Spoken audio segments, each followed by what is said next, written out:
Hello, this is Ike and Alley 1997 here. Just gonna give you some pre-spawn crankbait tips. Now I'm not making videos just to show off my stuff, even though I'm thankful for my crankbaits and my lures and stuff. I'm not just doing it to show off. I'm actually gonna give you real information that other people don't give you. Anyway, we're gonna start with some pre-spawn stuff. What I like to do in pre-spawn is I like to really imitate a crawfish coming out of hibernation. And to do that, I usually pick some softer colors, softer crawfish colors like this.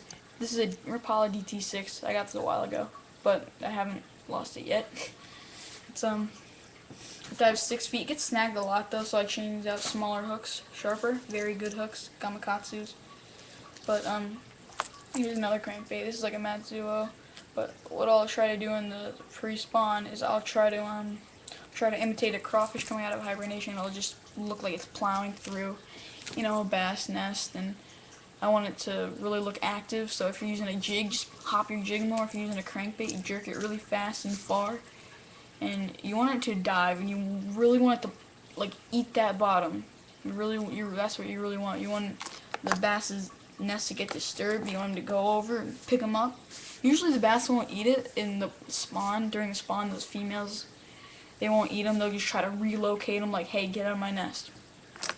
And I guess a lot of things that people do, like I made the same mistake a while ago, is don't get these rebel things. They're terrible. They have like a swimming minnow action, and it just sucks. I mean, it's really bad. Even though they got good colors to them and good sizes, it's like a swim bait action almost. It's just really bad. And yeah, so that's my pre-spawn and spawn tips. Is during pre-spawn and spawn, you want to get crawfish imitations. You want them to eat bottom. I don't have any with me right now because I didn't do all my shopping yet, but you might want to Carolina rig some crawfish during the spawn when they're not as active anymore. They're like regular, neutral crawfish, still trying to eat the nests. You want to use a heavy Carolina rig.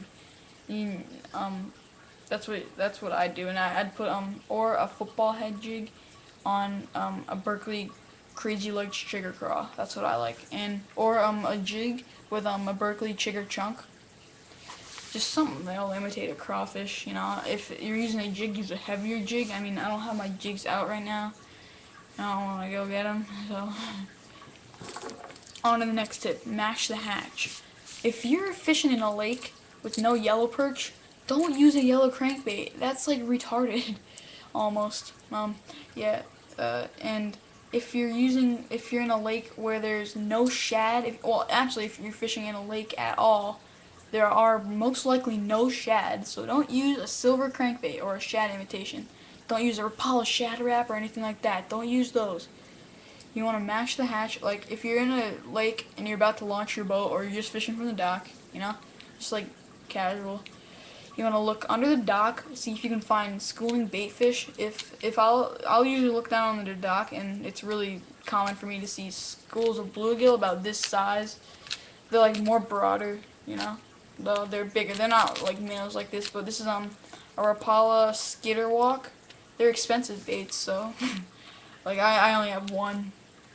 But I'll really try to imitate the bluegill. I have a lot of lures to imitate bluegill because that's pretty much the main forage around here, and yellow perch. So in pretty much any given lake, there's always, if you're fishing for bass, there's always baby bass. Like this guy, Bomber Model A. This is a really clear water imitation. Also, this one is, but this is top water. You gotta really give that action. It doesn't have any built-in action. This is a clear water bait. Because of the color, in the clear water situations, you want some really natural colors. You don't want to use anything bright. In murky water, it's the opposite. You want to use bright colors, or when the fish are more active, you might want to use something that still imitates the bait fish. Like I got this guy. You might want to imitate if the fish are really active, like the water temperature is warm. I would use this guy because he still does imitate a yellow perch very well, or even this popper. This is an old popper, but whatever. See, a string of baits. So yeah, and my last one Matsuo crankbait, one of my favorites. This one dives a little bit deeper. I do have a shallower version, but this guy would imitate a yellow perch very well. It would also imitate a bass because look at that. Look at those lines on it, and on the cheek, sort of on the gill plate, right there. That would imitate a bass. But I guess this is a yellow perch imitation. I mean, you really gotta. This is clear water. But for yellow perch, they're not really that yellow. I mean, they're golden sort of. I have one. Here it is. That's a really good yellow perch imitation. It is a shad profile, but it's a yellow perch color. With also this guy, that's a shad. If you're fishing in a river with shad, and shad are never in lakes, just to let you know, they never are. And blueback herring are never in lakes. So I use this guy for shad. You want to use something silvery usually. I think it's down south. I mean, I've never seen a chartreuse shad around here, but they're chartreuse shad. They got like, a little line of chartreuse on their back, their lateral line. And shad always have that spot right there. See that on the cheek? They always have that.